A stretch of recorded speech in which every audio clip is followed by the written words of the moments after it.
O ṣeun o, Bàbá. O ṣé o, Jésù. A dúpẹ́. O ṣeun o, Bàbá. O ṣé o, Jésù. Kí ni bá fi san orí rẹ̀ bí ó ti pọ̀ tó láyé wa? Ẹgbẹ̀rún àwọn kò tó ròyìn rẹ̀. Ó ṣé Jésù. Once again, we adore you. Lẹ́ẹ̀kan sí a gbé orúkọ mímọ́ yín ga. We are here for you.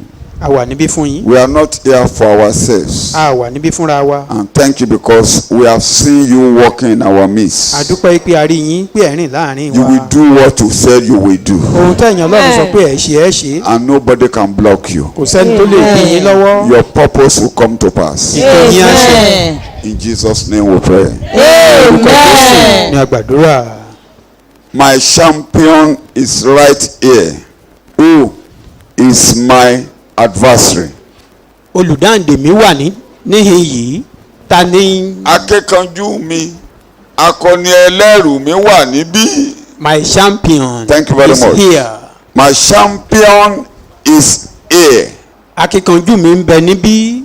Tàbí kó pe lákọni ẹlẹ́rù. Who is my adversary? Ta ni ń ṣe olùfisùn mi? I repeat. Mo tún sọ. My champion is here. Akíkanjú mi tàbí akọni ẹlẹ́rù mi wà níbí. Who is my adversary? Ta ni ń ṣe olùfisùn mi? I take the topic from Isaiah chapter 50. Ìwé Àìsáyà orí 50 ni mo ti mú àkòrí yìí. I call my language from the Message Bible, verse 8. Ẹ̀yà Bíbélì tán ti kà á jáde. I rẹ̀. call some languages from verse 8. All other Bible translations are saying the same thing, but let me hear what the Message translation of the Bible is saying. Verse 8. Isaiah Ìwé chapter Àìsáyà 50. orí 50. 50. Isaiah. Ìwé Àìsáyà orí 50 ẹsẹ̀ ìkẹjọ. Time, yes. My champion is there. My champion is here. Let's take a stand together. Yes. Who dares bring suit against me? That's all right. Other translations. Other translation. I join it together with Amplified Bible Translation. That's the two Bible translations that I use. You can read it in Yoruba. Later the Amplified will come up. Ẹni tí ó dá mi láre wà nítòsí. Thank you. That is my justifier. The person, the person who declare me, who acquit me, my acquitter. Ẹni tó dá mi láre tó tú mi He is sílẹ̀. near, who declares me in the right, who will contend with me. Thank you very much. Ẹni tí ó dá mi láre wà nítòsí. My champion. Ta ni ó bá mi jà? Who is my adversary? Who is working against me? Who is standing to fight me? Who is standing to oppose me? Ta lẹni tó fẹ́ dúró níwájú mi láti kọjú ìjà Ta sí ni mi? ṣe ẹlẹ́jọ́ mi? Who is the person that is now making a case against me? Who is my accuser? Who has gone to report me? Who is that person? Who is persecuting me? Yes. Who vindicates me is near. That's my vindicator. My acquitter is here. Olùdáláre mi Who wà will contend nítòsí. with me? Who is that person that is going to contend with me? Let us stand up to Lẹni each tó bá mi other. jà. Let us come together and meet. Who has a case against me? Who is the person that is having a case against me? Let him draw near to me. Let the person just move close. Let him come near. Let him come near. Jẹ́ kó súnmọ́ tòsí. To understand the word champion that I'm using, I call my language. I'm not using acquitter or vindicator or justifier this morning. I'm using the word champion for this topic. Kí òye ayógunbọ̀ àbí ajagunṣẹ́gun yìí kó lè yé wa láàárọ̀ yìí. I will go to quickly 1 Samuel chapter. The word champion is what I want to interpret there before I go to where I'm going. Òun nìkan tí mo fẹ́ túmọ̀ níbẹ̀ kí n tó máa Verse tí mò ń lọ. 4. New International Version will put it in a clear language of today. 1 Samuel chapter 17. Samuel kìíní orí ìkẹtàdínlógún. Chapter 17. Orí ìkẹtàdínlógún rẹ̀. You read from verse 4. Láti ẹsẹ̀ ìkẹrin. Down to verse 10. You can even read it in the Living Bible. You can read it in the ẹsẹ̀ Living Bible. ìkẹwàá. That is, yes.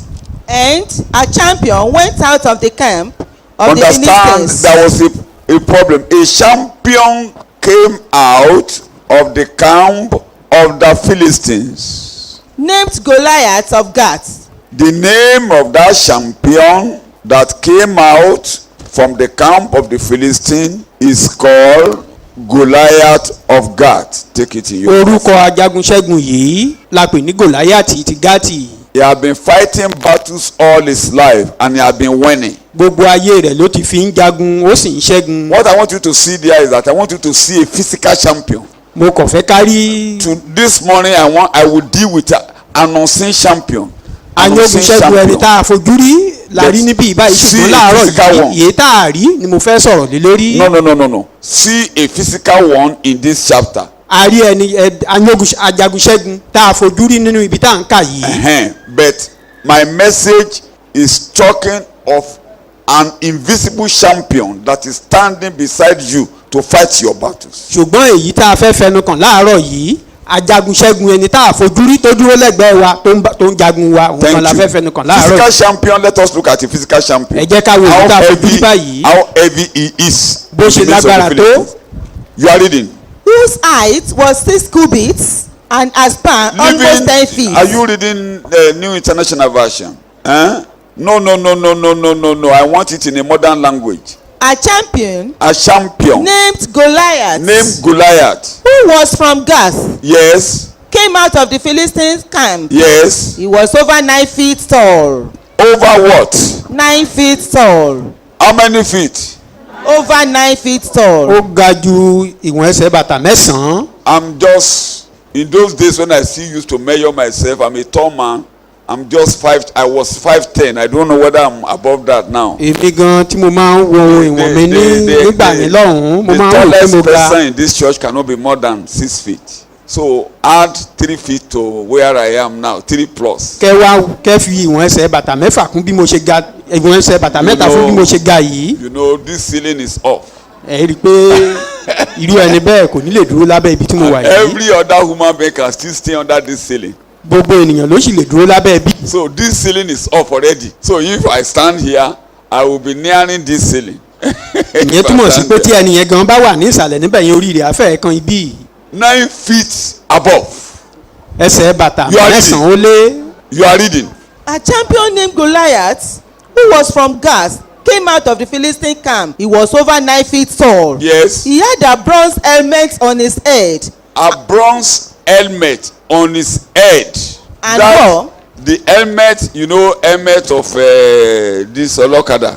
You all know helmet. Ẹ̀mọ àṣìbò táwọn akoto orí olokada yẹn irú eléyìí tán fi ṣe eléyìí tó wà lórí rẹ̀ èdè ni wọ́n fi ṣe. The one this man used is of bronze. Èdè ni wọ́n fi ṣe tí ò sí ìbọn kan tó lè wọbẹ̀. No bullet can penetrate. Bíbélì lẹ̀ ń kà. And wore a coat of scale armor of bronze weighing 5,000 shekels. Kóòtù ni mo gbé wọ̀ yìí kóòtù eléyìí tó ń gbé wọ̀ eléyìí ò bo àyà mi ò tiẹ̀ bo gbogbo àyà ẹ̀ èdè ni wọ́n fi ṣe kí náà ló ṣe wúwo tó ó yá.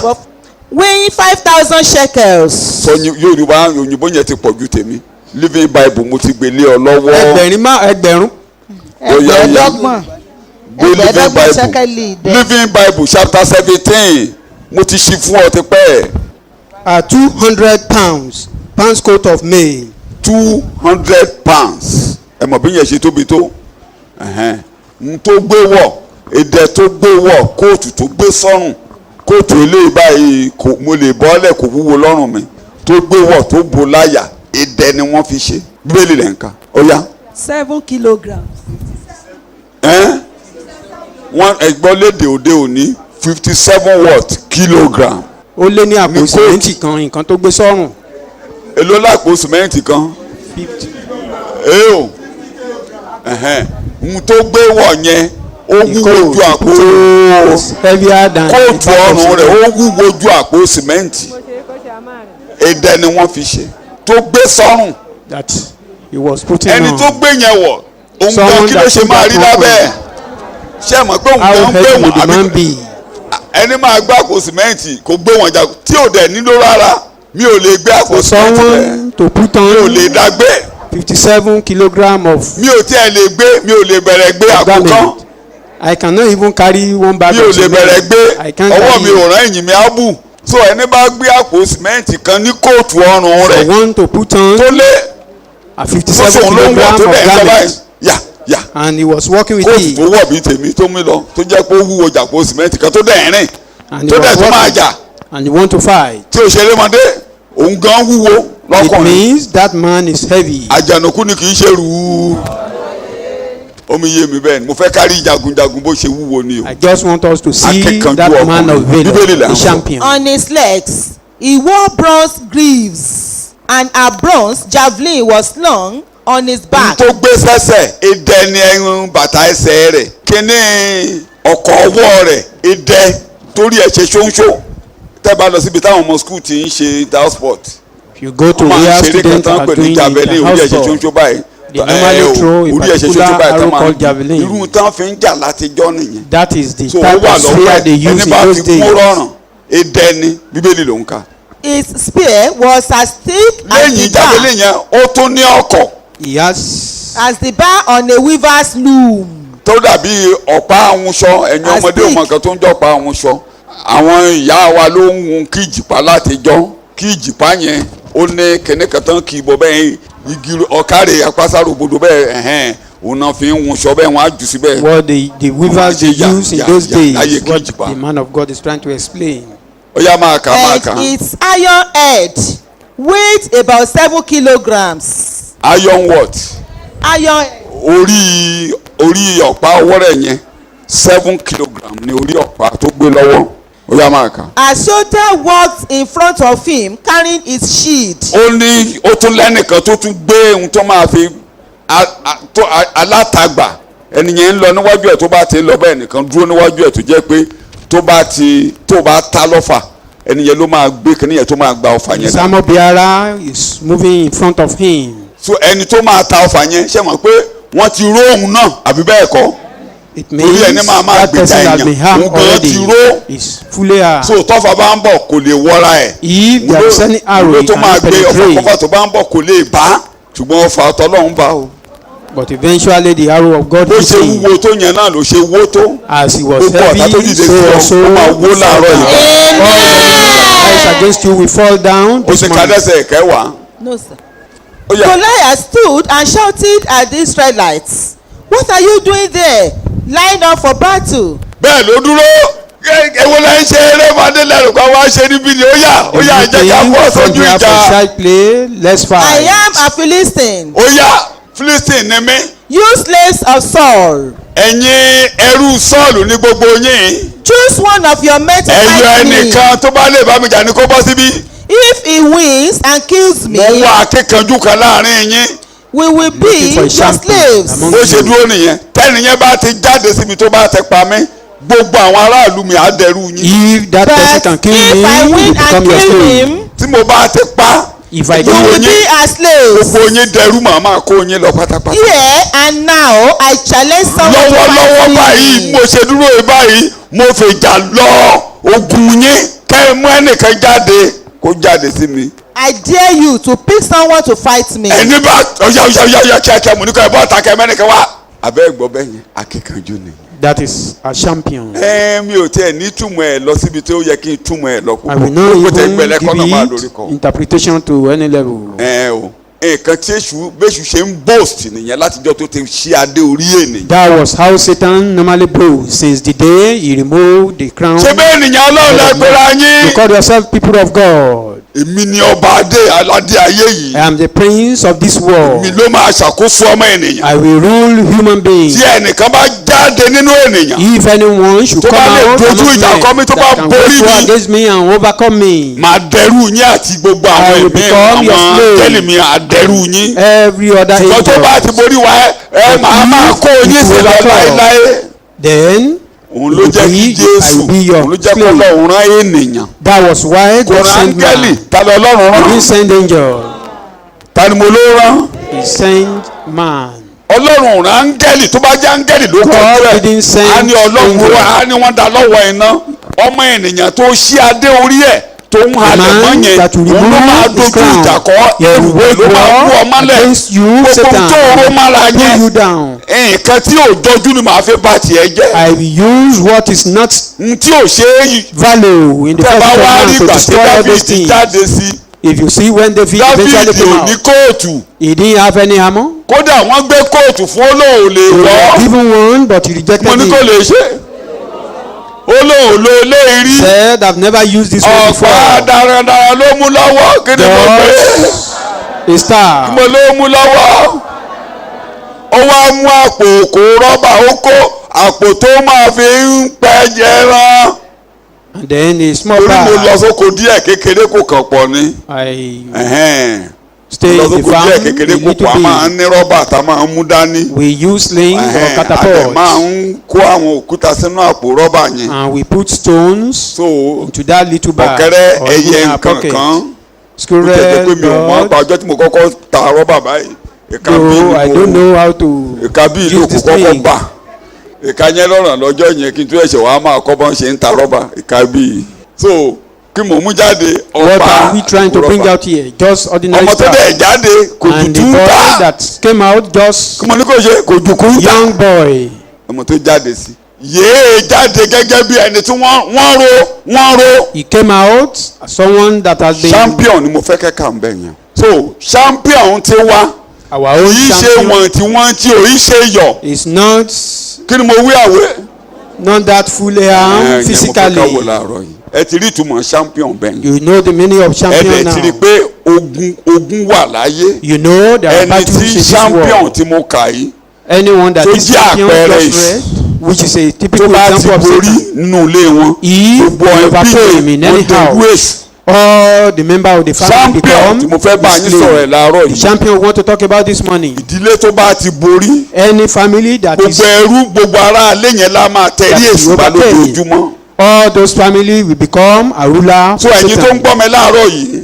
or over Satan. Tí ẹ All bá those who are ti listening to me sẹ́yìn this Jésù tó if borí. you can line up Láéláé lẹ́ẹ̀ máa tẹ behind èṣù mọ́lẹ̀. Jesus that overcame forever the Láéláé treading upon èṣù Satan. àtàwọn ogun rẹ̀ yóò máa jẹ́ ẹrú yín. Forever Satan and his agent will be your slave. Èyàn akíkanjú la máa ń tò sí. We normally line up at the back of Avelo akíkanjú or la fẹ́ champion. wò láàárọ̀ You yìí. want to look at the champion. Èdè Bíbélì gan-an Jeremiah chapter 20 verse 11. Ìwé Jeremiah orí ogún ẹsẹ̀ But the ìkọkànlá. Lord Bàbá kan Jeremiah ló sọ̀rọ̀ níbẹ̀ nígbà tí ogun dìde sí ogun lé mọ́. Jeremiah was talking here when the battle Àwọn was so tó wà ní tough wọ́n náà máa against him. gbá wọ́n á bá tiẹ̀ jẹ́ wọ́n á Those kó who are tiẹ̀ mọ́lẹ̀. walking with Ó ní it, ẹ̀yin wọ̀nyí killing. bá mi ẹ tẹ̀ kí n tó lọ sẹ́kẹ̀ ìkọkànlá ẹ gbé látẹsẹ̀ ìkeje ká ẹ mọ̀ pé kò sẹ́ni tí ò ní wàhálà Olúwa òjíṣẹ́ Ọlọ́run rèé. Verse 7. Bá mi òjíṣẹ́ Ọlọ́run He nìyẹn is a wàhálà man dé of bá. God. Kò Problem sẹ́ni free. kan tí ò ní wàhálà. No one is excluded. Kò sẹ́ni tí from ìṣòro yà lẹ̀ problem. mọ́. No one that Kò Satan sẹ́ni will not táyé ò touch. dẹ́rù bá.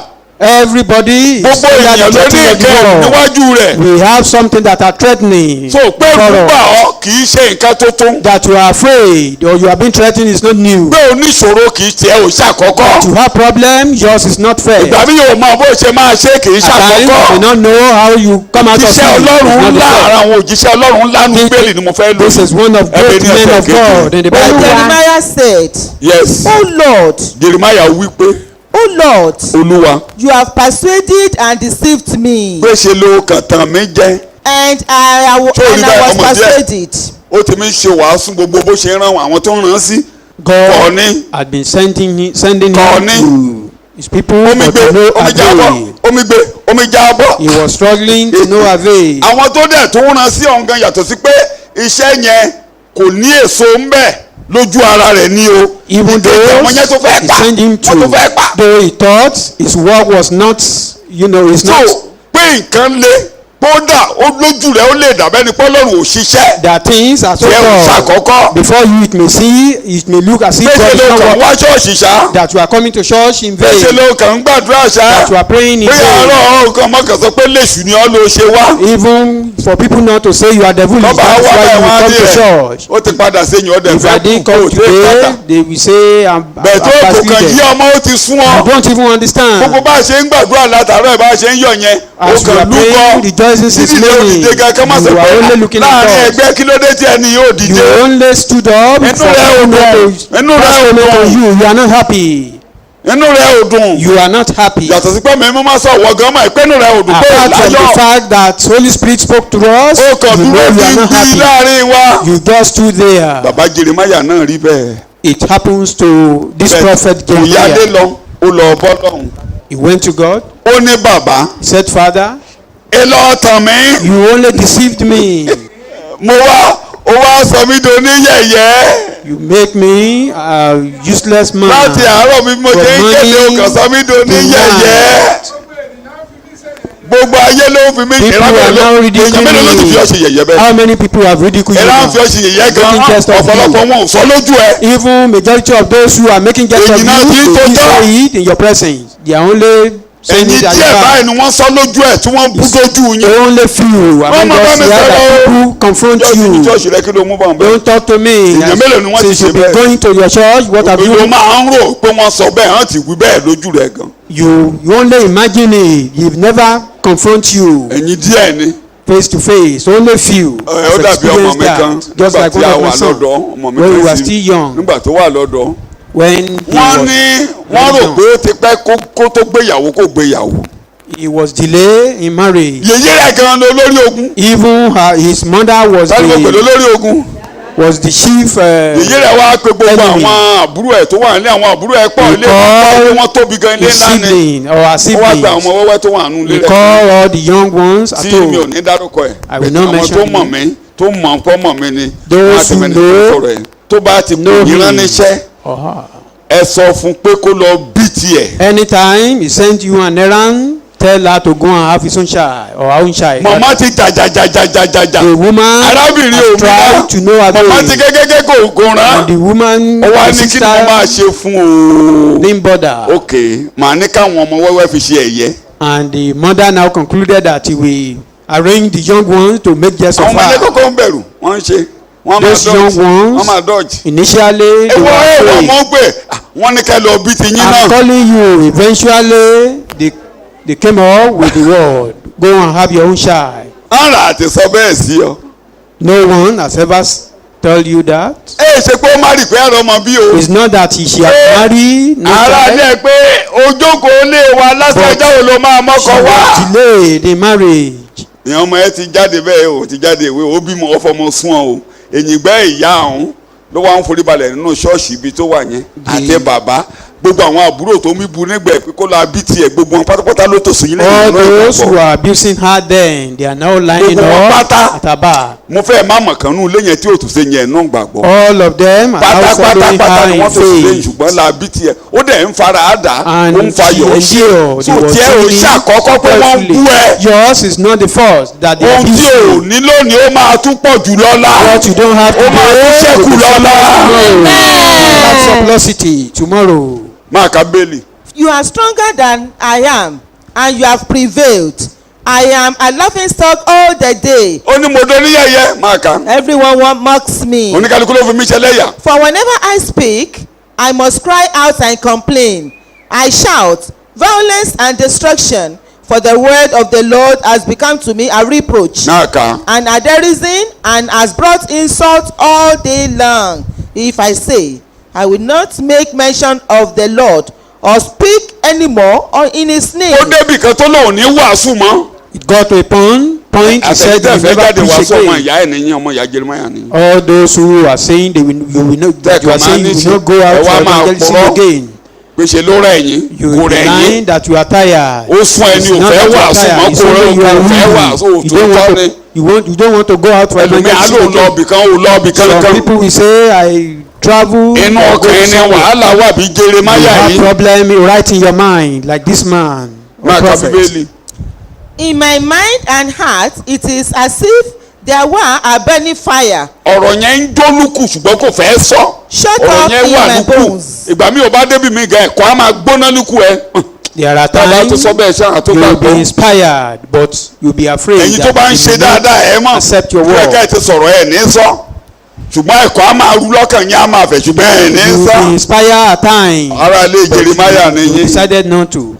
You are family of Jeremiah. àwọn bàbá yín ìjọsí nìyẹn. That is your Mark, olden days father. And I am weary of enduring and holding it in. I cannot contain it any ó longer. tiẹ̀ wàá sún mi bẹ́ẹ̀ o gbogbo ohun ti wàhálà àti wàá pọ̀ jù. I'm tired. This problem is For too I have much. heard many whispering and defaming. There is terror on every side. ibi tó wàá lágbára jù ní gan ni. That is the greatest gbogbo part tó ń of bá it. yà sí báyìí. Anywhere I go, gẹ́gẹ́ kúkú ló lérò àwọn terrorists wà ń bẹ àwọn Boko Haram wà ń bẹ tán gbógun tìmí tán fẹ́ pa mí. there are terrorists that are there ibi wà ní ìhà want to gbogbo. kill me. Want to kill me. There are evil in ibi all mélòó sides. ni ibi wà lọ́nà rẹ bẹ́ẹ̀ bóyá ọ̀nà kan ṣoṣo. ekun bá yà síbi ibi That tí mo yà if I síbi go ibi there, tí mo yà síbi evil, ibi there, tí mo yà síbi evil. ibi mélòó ló ń tiẹ̀. Evil round about. How many evil surround you? ṣùgbọ́n kẹ́nẹ́kan ni ọkàn rẹ mọ̀ But balẹ̀ one thing òbí là ń is- sọ̀rọ̀ láàárọ̀ is olùwà yóò rest mọ̀ ọkàn rẹ assured. balẹ̀. Amen. God bọ́sẹ̀tẹ̀ support kọkàn là á you. mọ̀ ń kanjú. But the Lord is with me as a mighty and n tó terrible one. mọ̀kàn rẹ̀ balẹ̀ láàárín ogun tó yí mi ká yìí Assured him is olúwa ń bẹ fún mi gẹ́gẹ́ bí akọni ẹlẹ́rù. this battle. Ìyẹn la The kò Lord is lọ́pọ̀ with àárọ̀. me like a mighty tó bá valour. ti rí ọlọ́run mo If fẹ́ you kó o rí see God, ọlọ́run láàárọ̀ I want you yìí to see gẹ́gẹ́ bí God. akọni ta ni mo pé ẹlẹ́rù. As a mighty Mo wà láàrin wàhálà. valour. ó dúró báyìí ó ní olúwa ń bẹ fún mi gẹ́gẹ́ bí akọni ẹlẹ́rù. Said God is with me gbogbo àwọn like tó a gbógun mighty tì mí ojú valour. àti wọn. All those who are waging gbogbo war àwọn tó against ṣe me shall be níbi síbi put ojú to àti shame. wọn. They shall be put to gbogbo wàhálà tó shame. dìde ojú àti wọn. All the problems that rose against me shall be put into shame. ẹ̀yin mélòó ló gbà pé olúwa ń bẹ fún mi gẹ́gẹ́ bí akọni How many ẹlẹ́rù. of you believe ìdílé that lórí God ẹsẹ̀ is with you rẹ like a olúwa ń bẹ mighty fún mi valour? gẹ́gẹ́ bí akọni ẹlẹ́rù. gbogbo ohun tó dìde sí mi ojú yá tì wọ́n pátápátá. The Lord is my champion is here. My champion is here. Ajagunṣẹ́gun mi wà níbí. Ogun le ṣùgbọ́n ọkàn mi le. It's Ogun terrible. dìde ọkàn mi Heart le. is strong. Ní orúkọ Jésù Kristi olúwa wa ni mo gba àdúrà. In Jesus' name, our Ṣàmẹ́yẹ kó kanlẹ̀ dáadáa. Amen. Ẹ jókòó. Let's have our seat. Mi ò lè ṣàlàyé gbogbo tó wà ní introduction tán láàrọ̀ bẹ́ẹ̀ jẹ́ kí n fàpẹẹrẹ kan tí ká máa lọ. Let me have one Ìyókù a máa di example. àwọn ẹ̀kọ́ mi. And others, we use them. Tí mo bá fi Gòláyátì yẹn bẹ̀rẹ̀ sí lọ agbẹ̀kọ́ lọ́wọ́ mi. If I should go with the Ayé tí story màá of kàn lábẹ́ Goliath, ẹ̀kọ́ yìí. Wòlíì Èlíṣà ni Prophet Elisha, nínú èkejì àwọn ọba 2 King, orí ìkẹfà chapter 6. iṣẹ́ olúwa náà ló ń ṣe. He was doing the work of God. tó pé òun wá ṣọ́ọ̀ṣì pé orí gbàlà That you come to pé òun church ṣiṣẹ́ and olúwa say you are doing the tó work bá of ti ń ṣe God. ọ̀tá máa bínú sí ọ. As long as you are doing it, enemy will àwọn not alúkúpa be. ni á dìde lórí ọ̀rọ̀ rẹ. Evil people will ìwọ rise ló up gbọ́dọ̀ against you. mọ ẹni tí o You gbàgbọ́. are the one that must know whom kò you sẹ́ni tó believe. ń bọ́ lọ́rùn ṣiṣẹ́ tí ò lanu ogun kọjá. No one work with God without challenges. iṣẹ́ wo ni Èlíṣà ṣe níbi tí wàhálà dìde What mọ́? work did Elisha did here, and there was ó kàn trouble. ó jẹ́ iṣẹ́ tọ́lọ́run rán. He was only orí obeying kẹfà ẹgbẹ́ God. lẹ́sẹ̀ ìkẹjọ. From verse 8 of chapter 6. jẹ́ kí n 2 ka King. díẹ̀ 16 mo fẹ́ yá ẹsẹ̀ lò níbẹ̀. Nígbà náà ni ọba Syria ń bá Israẹli jagun. ìjà wà láàrin Syria àti Israeli. There was Ó yá. battle between Syria Ó sì and bá àwọn Israel. ìránṣẹ́ rẹ̀ gbèrò wípé ọba yẹn wá ń gbèrò láàfin rẹ̀ pé The ní ibi king báyìí was báyìí ní ibùba Can mi take it yóò as a gbé wà. risk. ìpàdé yẹn wà ní Palace. security meeting ní they are having Syria. a security meeting in Syria. wọ́n ti ṣe gbogbo ìpàdé ibi tó ti máa bá Israeli tí Israeli ò ní mọ̀ Meeting tó máa pa Israeli where lọ́pọ̀ they will ambush Israel. Ènìyàn Ọlọ́run sì ránṣẹ́ sí ọba ẹ mọ nǹkan tó wá ń Israẹli ṣẹlẹ̀ wípé bọ́n ṣe ń ṣèpàdé yẹn As they were holding Ọlọ́run that jí meeting, Ọlọ́run jí Èlíṣà kalẹ̀ pé God woke up máa wo nǹkan tó ń sọ lórí Elijah. Israeli ìlú ẹ̀. Look at them, show him in the vision. Èlíṣà náà wá pé And Elisha called the ọba king. wo kíyèsára kíyèsára níbi báyìí Be watchful in so area. báyìí. kíyèsára níbi báyìí. nítorí níbẹ̀ ni àwọn ará Syria bá sí. wọ́n ní kì í ṣe ẹ̀kan kì í ṣe Not ẹ̀mejì once, ló not ṣe bẹ́ẹ̀. twice. He did it so nígbà tí ọ̀tá bá ti wá dìtẹ̀ when gbogbo enemy ìdìtẹ̀ wọn conspired ó ń together. bọ́ sí asán All their conspiracy ìpàdé wọn ò jẹ́ will never prevail. Shout hallelujah. Not prevail. Hallelujah. Shout hallelujah. ìpàdé ọ̀tá ò ní jẹlé ọ lórí. The conspiracy of enemy will not prevail over you. ènìyàn lọ́lọ́run máa ń lò. God will use man so lọ́nà kan àbómi in one way or the other. ọlọ́run lò ọ́ láti pé kó o bà ogun ọ̀tá jẹ́ lórí àwọn èèyàn. God use you to destroy tó o bá ti ń the ṣe purpose of enemy. ọ̀tá bínú sí ọ. As you are doing it, enemy will be angry. bó ti wù kó kéré tó kó o máa ṣe No kó o matter gbọ́ wà how lọ sókè minute ọ̀tá it bá may be, you ọjà. lift up one, enemy will rise up Are you against listening you. to me? Ṣé Are you gbọ́ mi? listening to me? ó lè bó àwọn tó máa sọ̀sọ̀ tẹ́lẹ̀ ẹ múra ogun Those who are prophesying, prepare for battle. kẹ́ ẹ fọkàn yín balẹ̀ pé torí ẹ̀ ń tú sírí èṣù Because you reveal the secret of ẹ jẹ́ kéṣù Satan. òun dáwọ́lé rẹ̀ You ṣẹ́ don't allow enemy Àwa to jà. fulfill his ṣùgbọ́n sọ pé intention. He will olúwa ń come to bẹ fún mi fight. gẹ́gẹ́ bí kí ni mo pè Tell é. him that the Lord is with me like a mighty ó warrior. lọ ń bá ọkàn tí àwọn ọkàn yẹn gbọ́ If you tó visit ń fẹ́ wá the bible soul study and ọ̀tá they follow bínú you, the enemy will be angry. ẹ mọ ọjọ́ tẹ̀sù ti jókòó lérí ayé èèyàn tó ń bàjẹ́. Don't you know how long Satan has been sitting upon some people ọ̀rẹ́ who nípa in orí their ọ̀fẹ́ ọlọ́run life? báyìí By the ẹ grace wá of wo God. àrà tọ́lọ́run fẹ́ nìkan kan wọn á ń dáláwọ̀ tó Look ti at gbàgbọ́. how God is using us wọn náà ro wonderfully irú since iṣẹ́ we tí believe. irú rẹ̀ irú ó bá jẹ́ pé irú mi iṣẹ́ tó ń bá máa ṣe fẹ́ṣù láyé á ti lòmílòmí á tẹ pa mí. If I were to be in his hand, he would have used me and killed me torí á eventually. rí mi lò dáadáa. He will use me so tó bá ti much, pọ́ lọ́hún tètè gbà mí lọ́wọ́ if rẹ̀. not that God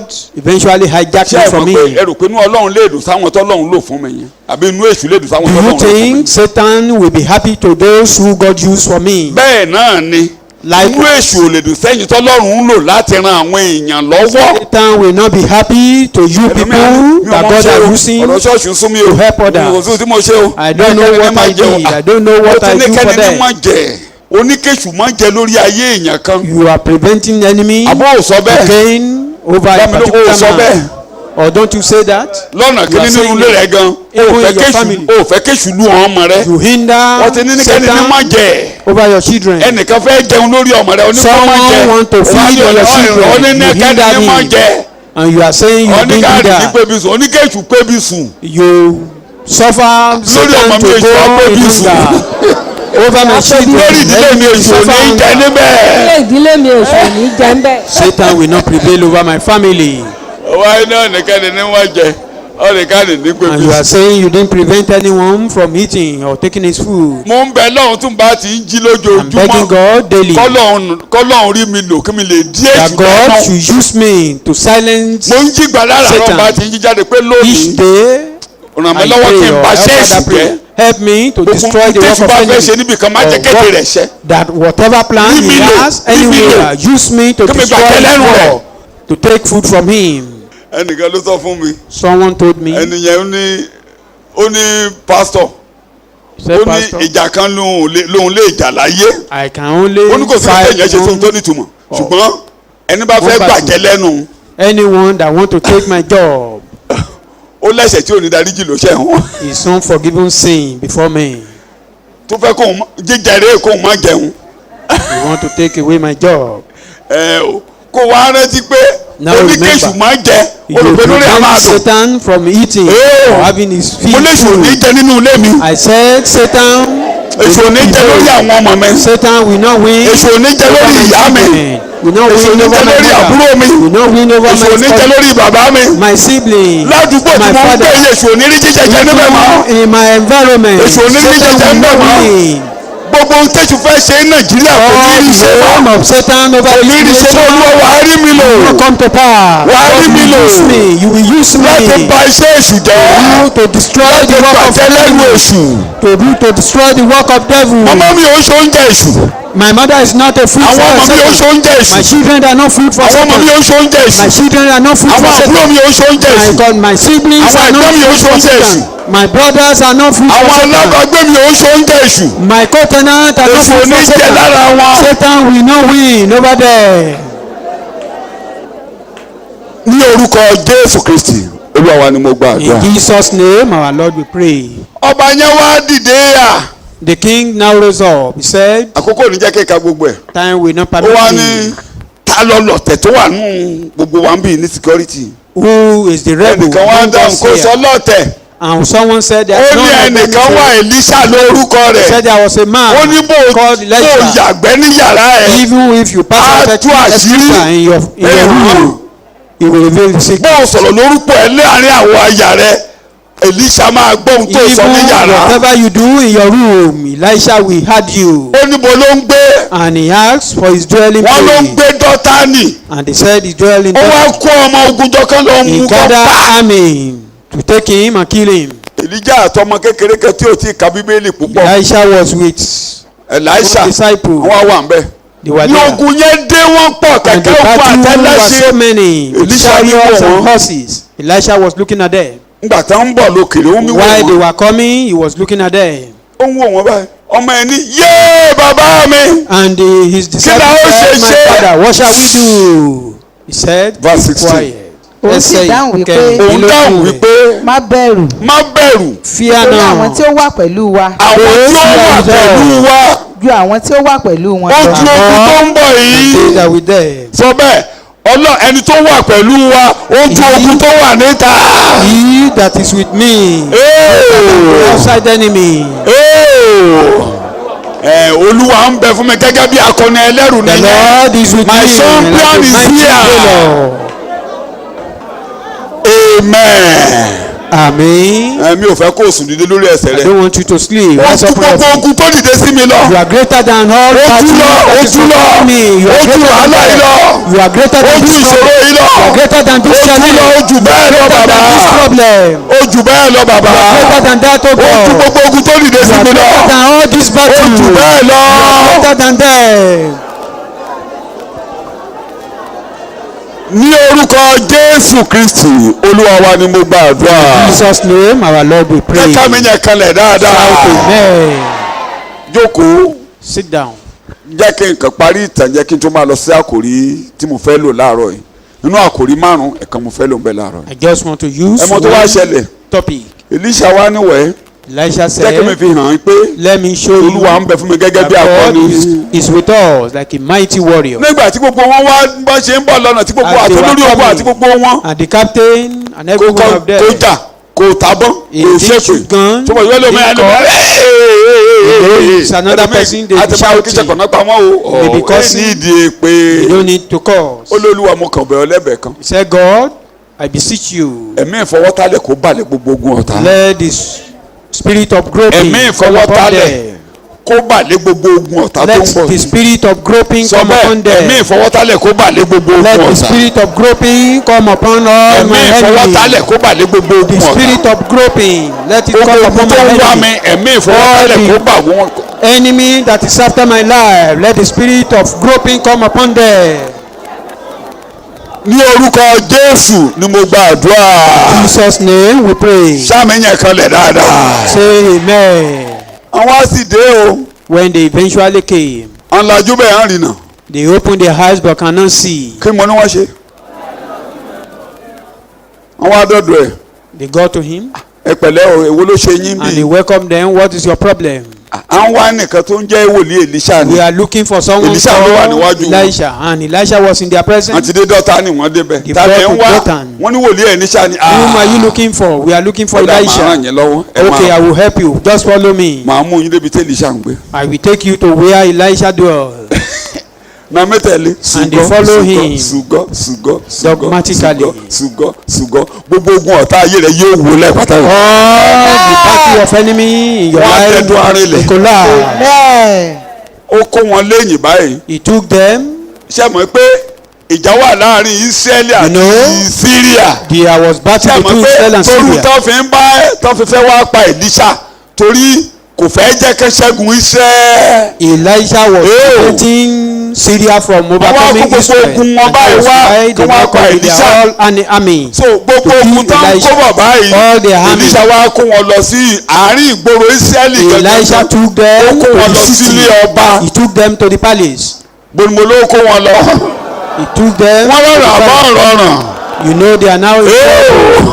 They are in wọ́n trouble. rọrùn àbọ̀ rọrùn. They are now in trouble. ẹ̀yin ọmọ Ọlọ́run You children of mo ti ń God ṣẹ̀kọ́ kan láti bí oṣù mélòó kan ẹ̀ wá have been kẹ́kọ̀ọ́ on kan a lẹ́bẹ̀ẹ́. particular Ìgbà táwọn sermon á kó wọn dé for almost ọ̀dọ̀ a ọba. month. When they got to the presence of the king, ọba wa ní ó ti rẹ́dí àtẹ́pá ó ní kó n kó pa prepare to Èlíṣà ní kill. Elisha said, ìwọ ló fagídí mú ọ wá. are you the one that brought them? parú You èèyàn don't need to kill bẹ́ẹ̀. people like that. wọ́n ẹ̀ ń pa ọ̀tá bẹ́ẹ̀ You don't yẹn. need to kill enemy like that. ṣé o lẹ́lẹ̀ bọ́ súlé. Do you have food in your house? ẹrù màlà fún wọn. Prepare food for oúnjẹ àti omi them. kalẹ̀ níwájú wọn. ẹ jẹ́ kán jẹun kán momi. Feed kí wọn kí ó them. jẹ kí wọn kí ó sì mu. jẹ́ kán yó. Let them be tán bá ti stored. jẹun tán yó tán. After being ẹ kẹ́ stored, padà. ṣé ẹ̀rí bọ́n ṣe débẹ̀ yẹn Ọlọ́run ní bá mi ṣí wọn lójú. when they got to the Ìgbà tí wọ́n palace, ṣí lójú wọn wá rí i pé Elisha prayed to God to open their ààfin eyes, ọba and Israel their eyes ilé were ni wọ́n open. wà. They discovered they were in the ètò àti palace bẹ̀rẹ̀ of sí the í gbà king. wọ́n wàhálà bá wọn torí They are òkú bọ́n ṣe not máa in lọ pé trouble. kúrè. They now discovered they are àwọn in kan wọn àti trouble. ríràn bẹ́ẹ̀ tó máa gbé àárín Now ìlú they wọn wà can o. see, they know they are in the wọ́n jẹ́ ká within yà the fá city. wọn fún wọn ní jíjẹ. Don't terrify Fún wọn them. lómi, jẹ́ Just kán yó. feed them. tán bá ti yó ta ló kù tí ò ti yó lára yín. Who still need some food ta ló ti among ní you? oúnjẹ fún ọ Who lónìí. still need food among you? bí ọ̀tá rẹ̀ bá ń bá ọjà If your enemy is tí fighting you, Jésù ní ká ṣe nìyẹn fún that is oníkẹ́ni o. according to Jesus. kí náà ní Feed ká fún them. oúnjẹ. Feed them. oníṣẹ́ ẹ̀ ti yó. Are you, ẹni tí ò bá yòókù are náà you wẹ̀ o. satisfied? If you are not satisfied, raise mo up sì your ní hand. ìdí ráàpù àmàlà kan You sí. still need a mo food. ní ìdí ìgò omi méjì sí. You need a bottle tí ẹ mú of díẹ̀ dání tẹ́ ẹ máa jẹ lójú Will you ọ̀nà tẹ́ take bá ń lọ. along that you will eat while you are going? tán bá ti jẹun tán ní ká padà After lọ feeding bá them. ọba tó rán wọn níṣẹ́. Send them back to their king. nígbà ń jẹun yó tán After they've wọ́n ti gbogbo ìbọn wọn ti gbà. they've taken Gbogbo all their ogun tó kó àwọn ti armor, gbà. all what they wọ́n wá rán wọn lófo ẹ lọ sọ fún kábíyèsí yín They pé now send them ajé back àwọn ní ààfin empty-handed. ọba Ísírẹ́lì. go and tell your king that we feed you. wòlíì Èlíṣà kó wa In the dáàfin palace. ìgbà tó kó wa dé báyìí akọ́kọ́ dọ́dọ̀ rẹ̀ òun gan ló mọ̀nà hàn wá. He showed wá us kó wa the way to the dáàfin king. wòlíì ọ̀hún gan tẹ̀ ní ká lọ mú òun ló fojú The ọ̀nà hàn prophet wá. that you said we should go and kill was the one that took us to the ó wá kó wa palace. dáàfin ọba He took us to ọba the wa ní palace. ká jẹun ká mu And the àwárí òun king ṣe la yóò feed us. kẹ́díkẹ́dí Here we yòókù are. ẹ̀dẹ̀bọ́ rẹ̀ kálẹ̀lúyà kí gbogbo Shout hallelujah. ó kẹ̀kẹ́ sí i. Shout hallelujah. tẹ́ bá wa ka bíbélì If you now read, wọn ò kógun wá jà wọ́n mọ́. never return to tó bá Israel. ti gbàdúrà fọ́ta ogun ò ní í jà ọ́ mọ́. Pray for enemy. No gbogbo battle will ogun come ni to á your sá family. lọ. All those bẹ́ẹ̀ tó bá battles ti will run fogun ti away. kú óyá óyá But if you are saying you want to fight, ogun á máa jà ọ́ lọ ni. you will be bẹ́ẹ̀ experiencing kó bá ti war. ṣoore fọ́ta But when you do good sínú to your ẹjọ́ enemy, sí kò wá mọ́. He will never igbó return ló máa to fi you. ṣọ̀nà. He will run away. kí mo ló máa fi ṣọ̀nà. He will run away. ó ṣe rí nìyẹn. ogun ò jà wọ́n mọ́. No battle kí ni mo anymore. fẹ́ kó o sọ láàárọ̀ yìí.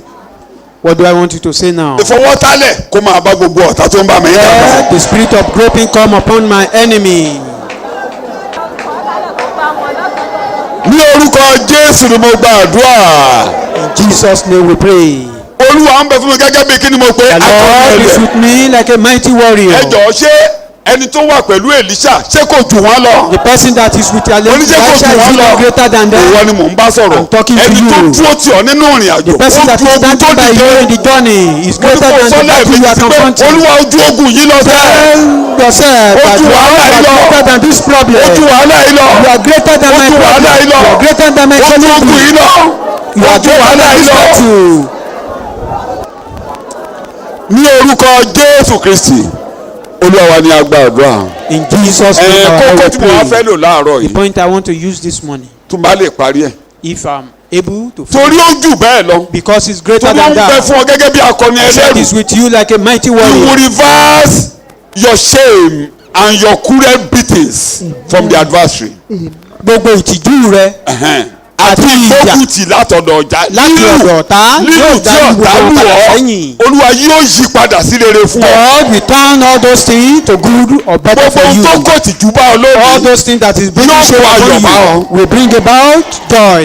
gbogbo lílù tí ọ̀tá lù ọ́ All the Olúwa yóò beatings yí that padà sí enemy rere. has beaten you will be turned to gbogbo ìyà good. tó jẹ ọ́ lónìí ìyà All ló the máa fún suffering wa you bá ọ. pass through will bring about comfort tó ló to ń you. bẹ fún ọ bí akọni ẹlẹ́rù. God is with you like a mighty tó bá warrior. ọ yóò di rere. All those things that came upon you will be turned to ẹ̀kan good. rẹ yóò yí padà sí ayọ̀ fún Your ọ. reproach will be turned to joy. lábẹ́ kókó ọ̀hún Under that point, nǹkan mẹ́ta nǹkan bíi mẹ́rin ló wà nbẹ. There are just about bí mi ò bá kàn lè 4 sọ support there. màá sọ If I'm bí mi ò unable to do ṣẹ̀kọ́ níbẹ̀ it, màá sọ I mention mo kúkú them lè kó pọ̀ torí aago ń lọ lọ́wọ́ mi. because the time is going. lábẹ́ pé it will reverse your shame and your cruel beatings from the adversary. Lábẹ́ pé a yí ìtìjú rẹ àti ìjìyà tọ́da ti fi jẹ ọ́ padà sí rere fún ọ. You will forget your shame and you never remember your reproach. Wàá gbàgbé ìtìjú rẹ o sì ní rántí ẹ̀gàn rẹ mọ́. Your sorrow and grief will be turned to joy. Ìbànújẹ́ àti ìrora rẹ láàyè sáyọ̀. Your sorrow and grief will turn to joy. Ìbànújẹ́ àti ìrora rẹ yóò di ayọ̀. Healing and health will replace your causes and sicknesses. Ìmúláradá àti ìlera pípé yóò dípò ẹ̀gún àti àìsàn. Finally, Lákòótán, your dark days will be over. ọjọ́ òkùnkùn rẹ yóò di ohun ìgbàgbé. Your dark days will be over. Ọjọ́ òkùnkùn rẹ yóò di ohun ìgbàgbé. Those are the 4 small points I have under the topic. Kókó kéékèèké mẹ́rin tó wà lábẹ́ àkòrí yẹn nìyẹn. But take note, Ṣùgbọ́n kíyèsí eléyìí. the champion standing beside you, Ajagunṣẹ́gun tó dúró lẹ́gbẹ̀ẹ́ rẹ yìí. all the cruel beatings of the enemy, Gbogbo ìjìyà tọ́ta ti all fi the jẹ ọ́. shame that is coming upon Gbogbo you, ìtìjú tó ti bá ọ. will be reversed to your good. Gbogbo rẹ̀ là á yí padà sí Will be rere. reversed to your good. Gbogbo rẹ̀ là á yí padà sí rere. In Isaiah chapter 50, Nínú ìwé Àìsáyà orí 50 verse 6, ẹsẹ̀ ìkẹfà. mo fẹ́ yá èdè kan lò gbogbo bíbélì ló sọ bẹ́ẹ̀ mo Want fẹ́ to èdè tí wọ́n lò yẹn use particular ẹ mú language. jáde nínú the message verse 6 màá kàn Yorùbá yes My champion is right here. verse 6 Ẹsẹ̀ ìkẹfà. verse 6 not verse 8 verse 6 oya Ìwé Àìsáyà orí 50 ẹsẹ̀ Ó yá, sọ ìkẹfà. And Yorùbá the ti- master God stays right there and oya sọ helps Yorùbá me. kò rí náà rí kò rí náà rí kò mo rí náà fi rí ẹ̀yìn mi fún àwọn aluni. n tó wà nbẹ tó máa rí jáde ni pé What cruel dear? cruel beatings from the adversary ló wà ní verse mo ní kó kà yẹn mo fi ẹ̀yìn mi fún àwọn aluni àti ẹ̀rẹ̀kẹ́ mi fún àwọn tí ń tu irun. that's Jesus Jésù máa ń mọ̀ Jesus ní ká intentionally máa lù ú surrender himself for kọ́ta beating. máa pa ọ́n. That enemy continue to beat him ó dàbí wòlíì kan just like a prophet nínú bíbélì in the Bible. Ọlọ́run fẹ́ rán níṣẹ́ God want to send him an errand. ó wá ń lọ báyìí He was going. ó wá pàdé òjíṣẹ́ Ọlọ́run He kan bí met a man ó of ní God. lù mí He said, beat me, Lumi. beat me. ìyẹn ò lù That one was afraid. He didn't beat him. ó lù mí You kìnìún didn't máa beat me. jẹun kìnìún dẹ̀ jẹun Lion will consume you, and eventually it happens. ìgbà tó wá lẹ́lẹ̀ kejì He saw the second Lumi. one. Beat me, Lumi. beat me. kíákíá lẹnu yẹn lù tó yẹn ẹ̀jẹ̀ lára That one rẹ̀ beat him to the point of blood. ó wá ń gbé ẹ̀yìn ẹ̀ tán lù yẹn And he took the. ó wá lọ gbé bọ́ọ̀bà Ísírẹ́lì He went to the king of Israel. ẹ máa sọ̀tàn yòókù ìyẹn ò ṣẹ̀kọ́ àárọ̀ yìí That lílù is yẹn mo not fẹ́ the mú sermon jáde for this morning. I Jésù only want to dúró bring báyìí out that Ó yá, beating. ẹ máa lù mí Jesus Enemy. too, he surrendered himself for beating. wọ́n lù ú. He was beaten. Roman lashes Ẹgbà pàṣẹ àwọn oní Rome. bíléèdì wọ́n nà ní 39 He was beaten tí 39 ara lashes. ẹ̀ ya tí ẹ̀jẹ̀ jáde Blood came out of ó his dẹ̀ body. dúró ní ká máa pa òun And he stood. He said they should continue beating him. pé gbó alukọ́yìn rẹ̀ rèé. This is your last beating. ṣé ẹ mọ̀ pé àwọn kan lé nílẹ̀ Yorùbá láti There jọ are some tough people in Yoruba land in those days. tọ́mọdédé ní kó máa lù wọ́n bẹ́yẹn If they should surrender themselves for you for beating like that, kó máa lu alukọ́yìn rẹ̀ just beat me. That will be your last beating. ẹran ẹ̀ ò ní lu ni mọ́ láéláé Your generation will never try that again. torí lílù tó bá ti lù wọ́n yẹn That beating, láti ọjọ́ yẹn gbogbo àwọn ará alẹ́ yẹn náà máa lù lálùbọ́lẹ̀ from that day, wọn ò ní borí níbikíbi mọ́. all your family will be nǹkan tí subjected Jésù to ṣe beating f'Èṣù ni forever. bó ṣe That was kórè. what Jesus did for lù Satan. mí sẹ́ Beat me.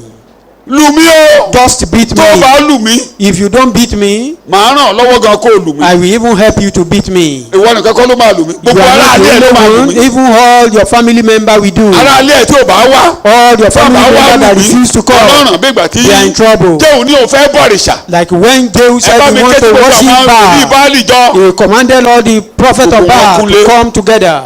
jẹ́ ẹ lù mí sẹ́ Beat me. láti mi ṣeré And they were still playing. ẹ lù mí Just beat ìgbà me. táwọn fẹ́ dáhùn kójú ṣú kíákíá He commanded that láago méjìlá ọ̀sán in the tí noon. lù báyìí ó kù díẹ̀ kágo méjìlá lù báyìí We are still. bẹ́ẹ̀ ni òkùnkùn ṣú bọ́lẹ̀ There was darkness. tó kùkù bá ṣú níbí ìbá ẹ̀kẹ́ tó mọ̀ If kéde ajá darkness níbí. should come now, You will see big rats kó má roaming ṣe about. mọ́lẹ̀ níbí fún wákàtí kan bí àtúntò If yìí. there is no light here kọ́ for máa an gbà hour, kí gbogbo iná handset yín kú. for all your Gbogbo handsets nǹkan tó to be ń taná switched lára yín kó off, kú, kí gbogbo ẹ̀ kú. everything that is of light should be Kó má taken sí mọ́lẹ̀ away. níbí fún No 30 light minutes. for just 30 minutes. ẹ̀ẹ́rì wà tá a máa gbé jáde You will bá see ṣe the tó. character of man.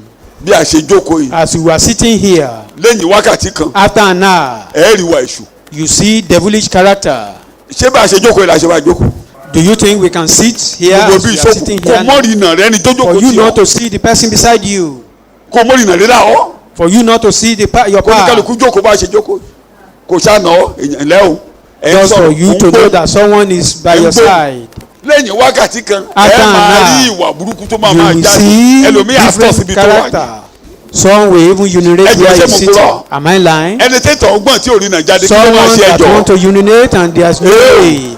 ẹni tí gbẹ̀ ń gbọ̀n kí ló máa ṣe ẹjọ́ ìgbẹ́ bàbá kíndéndéndé lójijì lẹ́ máa rí ìgbẹ́ lórí iṣẹ́ à. Time light comes, suddenly you just see different kind of messes. ẹlùmí Beat me, ẹlùmí beat me. ìwọ mo ń bá sọ̀rọ̀ o Talking to you. alùkẹ́yìn ní ọ̀tá lu Jésù Enemy beat their ó last kó beating wa on sùkù Jesus. bíi baálé You are in ilé his belly tó dúró tí àwọn ọmọ rẹ̀ ẹ má jáde sí mi as o a family man. ṣé àwọn bá wàá jà ni ẹ jẹ́ kó lórí wọn wá lù mí Let their gbogbo àwọn leader ọmọdé come to wọn beat me. ẹ máa lu tẹ́ ẹ Let bá all fẹ́ their lu ẹ máa family member lu beat me. Let èbèrè them wá beat me. bì àjẹ́ wá bì The àbíkú wá bì witchcraft, ògbóni wá bì the Ogboni fraternity, gbogbo ẹ̀mí All àmì the wá evil tún mílíọ̀nù tó spirit. wà láyé oníkẹ́dùkú mi lu tiẹ̀ they came and jẹ́mi they náà beat lu tèmi him.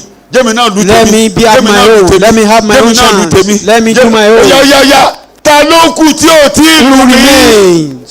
ta ló kù tí ò tí ì lù mí Who remains? kó máa Just to bọ̀ perform his own duty. nígbà Let tí him wọ́n come. parí lílù yẹn After the beating. alùkẹ́yìn yín rèé That was your gbogbo yín time. yẹn kọ́wọ́ yín rọ̀ All of you become lame or láti ní paralyzed. ẹni bá lù ọ́ lẹ́yìn pé ó ti lu Jésù Anyone wọlé that àrùn beat you that will beat after beating Jesus will be paralyzed. gbogbo ẹni bá tún lù ọ́ báyìí Anyone tó that beats fèsì you ọmọ wa again lù ọ́ pé kí tiẹ̀ come bàjẹ́ to you to ọwọ́ yẹn beat àrọ̀ you will be paralyzed. iṣẹ́ tí Jésù lọ ṣe lórí igi àgbélébùú. That is the work of Jesus on the cross. eré màdé kọ́ It's not a short ẹni tó play. dákẹ́ Someone that ẹlù mi remains silent. ọ̀dẹ̀ mi lu àṣẹ ayé wọn bàjẹ́. Not knowing ó their life is being ruined. ẹ̀yin tó kàn ń bẹ̀rù ẹ máa sọ fúnra ẹ Olúwa bẹ fún mi gẹ́gẹ́ bí ayé ń So bọ̀ pé akọni ẹ lẹ̀ the Lord is with me Akọni like ti a mighty jáde. warrior. The word ẹ ti lu champion has akọni come out. My ẹ ní jẹ lórí ọ̀rọ̀ mi will mọ́ never prevail over my life ṣé ẹ fẹ́ lù again. mí ni abẹ́ ìlú akọni Or don't you ni be my champion? kọ́wọ́ yín kó rọ̀ báyìí kójú yín kó sú ẹ ní rìnnà mọ́ Gloominess come ẹ ní upon rìnnà you. mọ́. Let gloominess come upon you. ń ṣẹlẹ̀ sí Jésù olùgbàlà nìyẹn That was what happened to Jesus. balógun ló ní ká máa lù ú It was the champion that olórí ilé ló ní ká máa lù It was ú the family house, family man that said it. ẹ̀yin ọmọ mi ẹ má jáde o My children remain ẹ ṣàjẹ́ inside. ká máa lù mí Just remain inside. Let Jẹ́ them kí máa lù continue mí. beating me. Let them continue Jẹ́ kí máa lù beating me. mí. Let them continue beating me. lẹ́yìn lílù yìí After this beating, ẹ gbọ́ you are free. sọ bẹ́ẹ̀ mo bọ́ lọ́wọ́ Tell ọ̀tá yourself I'm free from mo enemy. bọ́ onílùlù èṣù Tell yourself I'm free ọ̀tá ò from ní rí ìkẹjù lára mi mọ́ enemy. We now kọ́wọ́ yín rọ̀ be kọ́wọ́ paralyzed. yín rọ̀ Paralyzed. kọ́wọ́ yín rọ̀ Paralyzed. ní orúkọ Jésù Kristi Olúwa wa ni mo gbà In àdúrà. Jesus' name, our Lord, we pray. ẹ jẹ́ kí n fẹsẹ̀ kan yanjú ẹ̀ Let me settle that with kó lè yé you. yín kí n má làágùn jù. Better understand. Róòmù orí ìkẹẹ̀ẹ́dógún Romans chapter 15, ẹsẹ̀ ìkẹta péré verse 3. jẹ́ kí n fi yẹn yanjú ẹ̀ tún bá lè kàkan sí ẹsẹ̀ ìkẹta péré ó yá. nítorí Kristi pẹ̀lú kò ṣe ohun tí ó wu ara kò rẹ̀ ṣeun tí ó wu ara rẹ̀ ṣùgbọ́n gẹ́gẹ́ bí a ti kọ ọ́ pé bẹ́ẹ̀ ni ẹ̀gàn àwọn tí ń gàn ọ́ ṣubú lù mí. ẹ̀gàn yín gbogbo lílù yín Your òun la reproach gbé sára rẹ̀ was put upon him.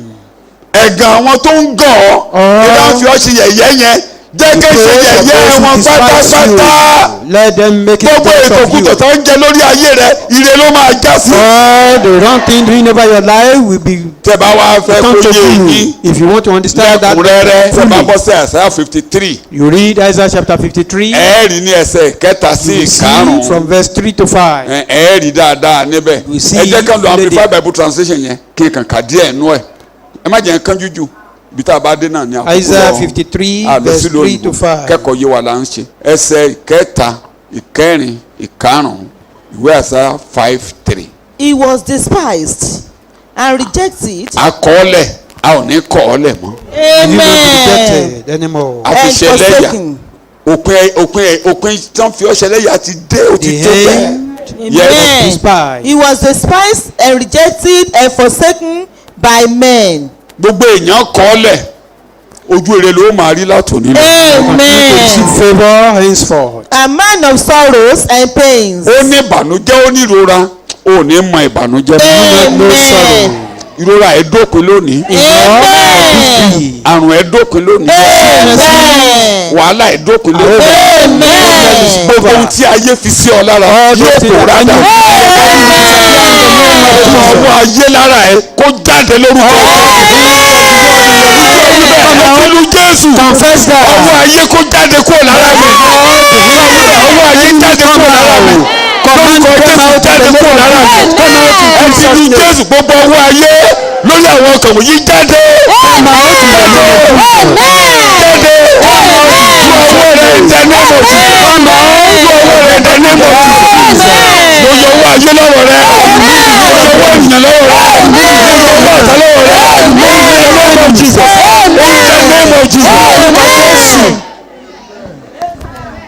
In Jesus' name I pray.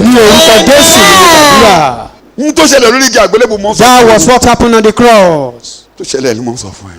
pé ọwọ́ ayé bà mí ọwọ́ ayé ò ní bà That the ọ́. Lord laid their hand upon you. ọwọ́ ayé bá tẹ bà ọ́. If o the ò hand tí is ì upon kẹ́kọ̀ọ́ you, it tàbí ẹ̀kọ́ ò means yé ọ. you don't understand the sermon. ọwọ́ ayé ò ní bà ọ́ mọ́ láéláé. Their hand will never be upon you n again. táyé bá fẹ́ ṣe ẹ máa ṣe. Whatever the word wants gbogbo to ọwọ́ ayé do, tó bá dìde sí ọba yóò jà sílẹ̀ fún ọ.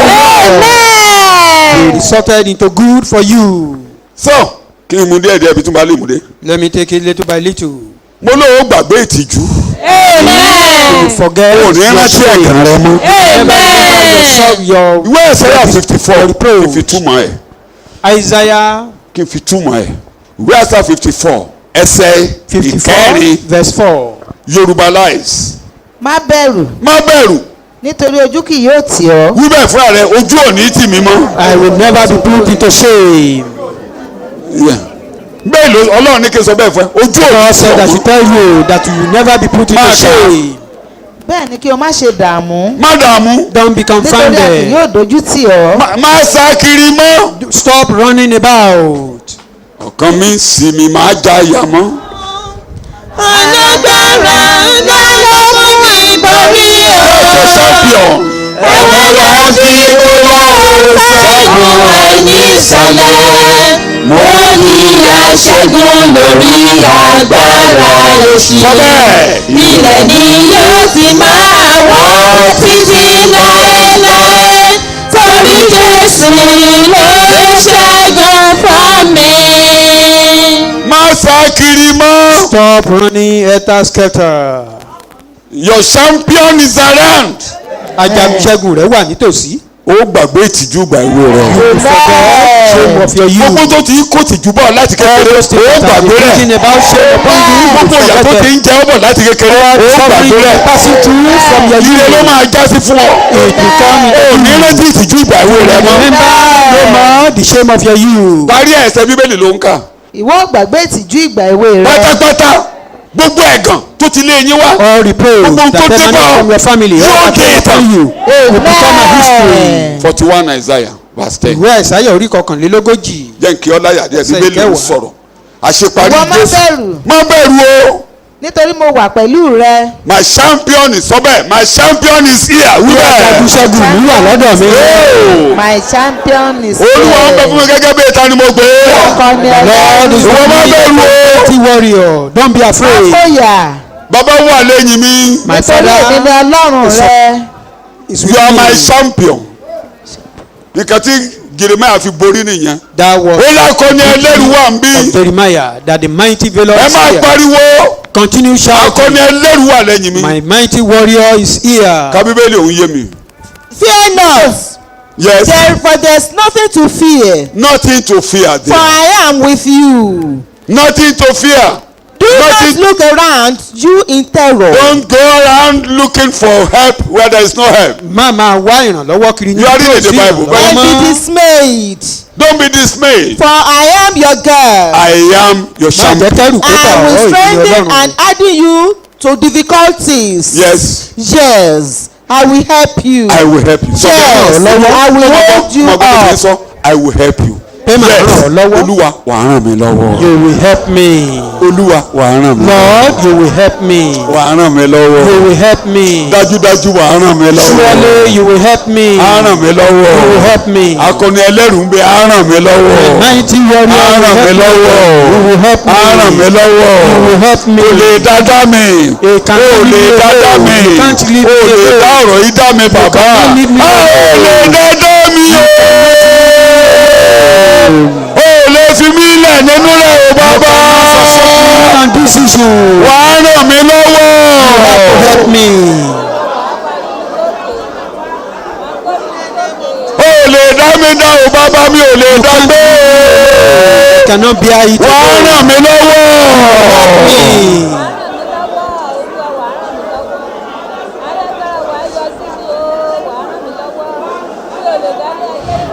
Ní orúkọ Jésù Kristi, Olúwa wa ni mo gba àdúrà. In Jesus' Amen. name, our Lord will Sàmì yẹn kó kanlẹ̀. shout amen. Máa kà á lọ ẹsẹ̀ kẹrìnlá ló ti máa. Yes, I will hold you up and retain you Ó with ní my victorious bó o ṣe hand. jẹ́wọ́ yẹn, As máa you di confess. ọwọ́ rẹ I mú. will hold your hand. Máa di ọwọ́ rẹ mú. Amen. Ó sọ Yorùbá ní sí mi létí. Ó yá, ó fẹ́ sọ. ìwọ má bẹ̀rù Má bẹ̀rù. nítorí mo wà pẹ̀lú rẹ. Ẹhẹ́n. má fòyà Má fòyà. nítorí èmi ni ọlọ́run rẹ. Bẹ́ẹ̀ ni. èmi ó fún ọ ní okun. Ẹhẹ́n. nítòótọ́ Ẹhẹ́n. èmi ó ràn ọ́ lọ́wọ́. Ẹhẹ́n. nítòótọ́ Ẹhẹ́n. èmi ó fi ọwọ́ ọ̀tún òdodo mi gbé ọ Máa sókè. gbé ọ sókè. Sọ bẹ́ẹ̀, Olúwa wàá gbé mi sókè. Lord, you will lift me up. Wàá gbé mi sókè. You will lift me Wàá gbé mi up. kájú wàhálà yìí lọ. Lift me above this problem. Ní orúkọ Jésù ni mo gba àdúrà. Name, our Lord we pray. kíyèsí gbogbo àwọn tí ó bínú sí ọ ní ojú òtí Pátápátá. wọn ó sì dààmú. Wọ́n àwọn ló máa dààmú òní dààmú mọ́. Confounded. wọn ó dàbí asán. Asán ni. àwọn tó sì ń fa ọjà yóò Ó ṣègbé. ti tó. Ó ti tó. Jẹ́ kọ́kẹ́ ẹ̀ balẹ̀ Jésù ti sọ. Calm down. Tí a bá ti lè gbé mi sókè kó òun ayé. If I can be lifted up Màá from this fà yín world, gòkè sọ́dọ̀ ara I will mi. draw you unto O ò ní wọlé mọ́ ni mo ń sọ láàárọ̀ more yìí. crawl is what I'm saying. Jésù ti wà lókè. Jesus is on high. Jésù wà lọ́wọ́ ọ̀tún bàbá. Jesus is by the right hand of Òkè ló ń God. lọ. Going on. A mú ọ délé Take ògo. you to that Ayé rẹ ò ní wọlé mọ́. Life will no more crawl. Ẹ ṣáà gbé mi sókè. Just lift me Lẹ́yìn up. nílùú yìí ẹ gbé mi After this sókè. beating, Tó bá lift ti me lù ní up. wọ́n á gbé mi sókè kó ní. After beating me, I will be Màá lifted make up sure from ẹni this gbogbo ẹni bá star. wá màá di ọwọ́ rẹ̀ mú Make báyìí. sure that anyone Màá that fa comes to me, gòkè. I will lift him up. Lẹ́lẹ̀ wà á gòkè. You will be lifted Wà á up. borí ọ̀tá. You will overcome Wà á enemy. borí ọ̀tá. You will overcome enemy. Ẹ̀yin mélòó ló fẹ́ kó di ọwọ́ òun mú? How many people Tó jẹ́ want kó ti Jesus mọ to ọkàn hold wá. his hand? Ọ̀rọ̀ ànáwọ́ yẹn sókè kó o dijú ẹ̀. Raise up that Pé hand. inú ọkàn mi ni mo ti nawọ́ ìsí ọ̀hún Right bàbá. from my heart. Di ọwọ́ mi mú bàbá. Hold my Di hand. ọwọ́ mi mú bàbá. Hold my hand Di over. ayé mi mú bàbá. Hold my Mo fi life. ayé mi lé ọ lọ́wọ́. I surrender Mo my fi life. ọwọ́ yìí mo ní kó o di ọwọ́ mi mú bàbá. Mi ò lè darí ìrìn àjò mo ní mo yọ̀ǹda. Mo yọ̀ǹda di ọwọ́ mi mú bàbá. Hold my Yes, oh hand. God. Yes, oh God. Father, in the name of Jesus. Bàbá ní orúkọ Lift Jésù. them up. Gbé wọn sókè. Lift them up. Fà wọ́n sókè. Lift them up. Fà wọ́n sókè. According to your word. Gẹ́gẹ́ bí ọ̀rọ̀ rẹ. Lift them up. Fà wọ́n sókè. From now you will tread over serpents and Láti scorpions. ìsinsìnyí lọ wàá tẹ ejò àti Over àpò all the ìmọ́lẹ̀. powers of the enemy. Má Buhari lórí pé bàbá All forces will overcome you. agbára kò tí yóò Wọ́n lójú àlá kò ní borí yín. Ìgbàlú èsìsì kò ní gorí yín. Ìgbàlú atẹ́kùn kò ní gorí yín. Olúwa fọwọ́ wọn sókè. Òkèlè ẹ̀ máa lọ. You be Ẹ ò ní lifted up. wọlé mọ́. Orúkọ Jésù mo gbàdúrà. In Jesus' name, our Lord we pray. Sàmìyàn kó kalẹ̀ Shout dáadáa. amen.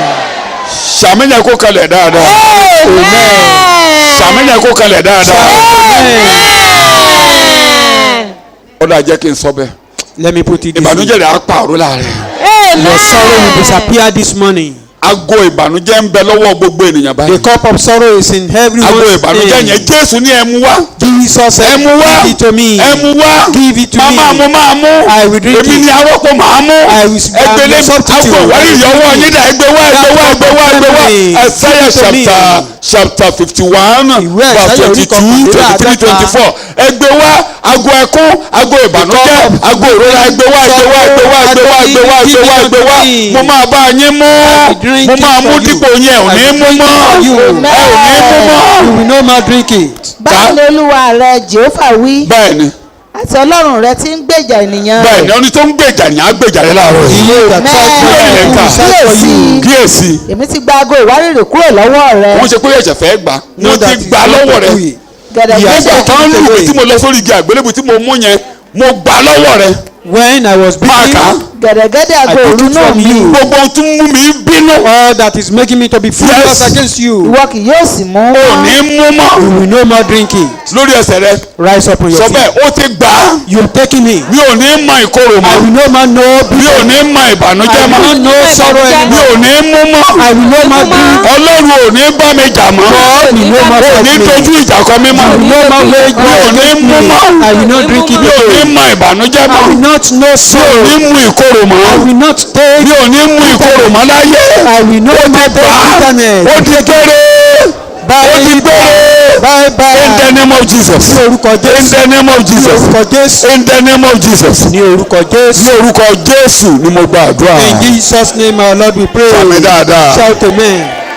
jókòó Sit down. dípò ìbànújẹ́ Instead of dípò sorrow, ìkorò instead of ìfẹsẹ̀ méjì bitterness. yanjú ẹ̀ Isaiah 61 verse 3 Ìwé Àìsáyà orí kíkọ́kọ́ kọkànlélọ́gọ́ta kà ẹsẹ̀ ní ìkẹta. kí n fìyẹn ṣe bí appetizer káwá lọ sọ́dọ̀ bàbá Jeremiah tí mo lò lẹ́ẹ̀kan gan. láti yàn fún àwọn tí ń ṣọ̀fọ̀. gbogbo ẹ̀yin tó ń ṣọ̀fọ̀ òróró ayọ̀ dípò ẹ̀mí ìbànújẹ́ láti fi ọ̀ṣọ́ fún wọn nípò eérú. dípò eérú ò ní Instead of ṣọ̀fọ̀ ashes. amen. gbogbo ẹ̀yin tó fọ́ wọlé bá ẹ̀ ò ní ṣọ̀fọ̀ All those who are Amen. mi ò ní ṣọ̀fọ̀ nínú ilé mi mọ́ ó dípò I ẹ̀ will no ó more ní mourn in my bẹ́ẹ̀ family mi house. ò ní ṣọ̀fọ̀ nínú ilé I mi will mọ́ no more mourn in my ọ̀fọ̀ ní bá mi family. kọ́ wọ́rìn mọ́ No more money. ọ̀fọ̀ ní wọnú ilé wá bá mi mọ́ Money will no more come to my ọ̀fọ̀ ní house. wọnú ilé wá tọ̀ mí wá Money mọ́ will no more come to in my the name of house. Jesus Ní orúkọ Jésù. in the name of Jesus Ní orúkọ in the Jésù. name of Ní Jesus orúkọ Jésù. ago ìwárìrì Olúwa ti gbà á The cup of trembling God has Olúwa ti taken gbà á. it. The cup of furious God has ní taken orúkọ it. Jésù ni mo gba àdúrà In Jesus' name I pray. sàmì kó kanlẹ̀ Shout amen. amen. òróró ayọ̀ dípò ẹ̀mí ìbànújẹ́.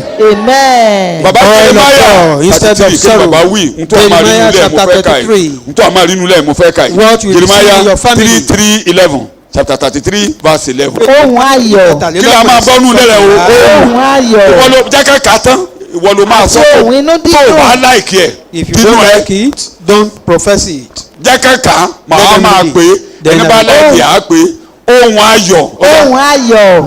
The voice of àti God. ohun inú dídùn. ohun kí ni wọ́n pè The joy, voice ohun of ọkọ gladness. ìyàwó. ohun kí ni wọ́n pè Voice of bridegroom. àti ohun ìyàwó. ohun kí ni wọ́n The pè voice of the bride. ohun àwọn tí ó wí pé The voice of those who say, ẹ fi ọpẹ́ fún Olúwa àwọn ọmọ ogun. praise the Lord of nítorí hosts, tí ó ṣeun nítorí tí àánú rẹ̀ dúró láéláé. for his mercy àti tí endureth àwọn tí ó mú forever. ẹbọ ọpẹ́ wá ó sí ti tó ilé ó ti tó Olúwa. ó ti tó ṣé ẹ rí dípò ẹ pẹ̀lẹ́ ẹ ǹlẹ́ Instead àní rírú ẹ̀ of mọ́ sorrow or money. ẹ kú ìrọ́jú kí là á máa gbọ́ ohun ayọ̀ Voice, instead of those ones, voice of ohun kí joy. ni mo pè é Voice of gladness. ohun inú dídùn Voice of gladness. ohun ìyàwó Voice of ohun ọkọ ìyàwó ohun àwọn tó máa dédé wọlé Olúwa ṣe wo Olúwa ṣe wo voice of those who amọ̀pẹ̀wá amóyìnwá Olúwa ṣe wo voice of àwọn tó God. wí pé ẹ bá mi yan Ọlọ́run lógo ẹ jẹ́ ká dúpẹ́ lọ́wọ́ Ọlọ́run ohun tá a máa lọ dídé lórí ẹsẹ̀ rẹ ohun ayọ̀ Voice up on your feet. The ohun voice inú of dídùn joy. The voice of ohun ìyàwó voice of the ohun bride. ọkọ ìyàwó Voice of the ohun groom. àwọn tó wí pé ọpẹ́ ni fún Olúwa Voice of those who ohun say, tí a máa gbọ́ nílé mi nìyẹn that is what we begin ohun to ayọ̀ The voice of ohun ọkọ God. ìyàwó voice of the groom. ohun ìyàwó Voice of the bride. ohun tí àwọn tó wí pé ọpẹ́ ni The fún voice of Olúwa those who say, praise the àwọn ènìyàn Lord. yóò bá mi yọ̀. Rejoice with me. Ẹkún ò ní wọlé wá bá mi mọ́. Weeping will no more be my Ìbànújẹ́ ò portion. ní wọlé wá bá mi Sorrow mọ́. will no more be my In the portion. name of Jesus. Ní orúkọ Jésù. In the name of Ní Jesus. orúkọ Jésù. In the name of Ní Jesus. orúkọ Jésù. In the name of Ní Jesus. orúkọ Jésù.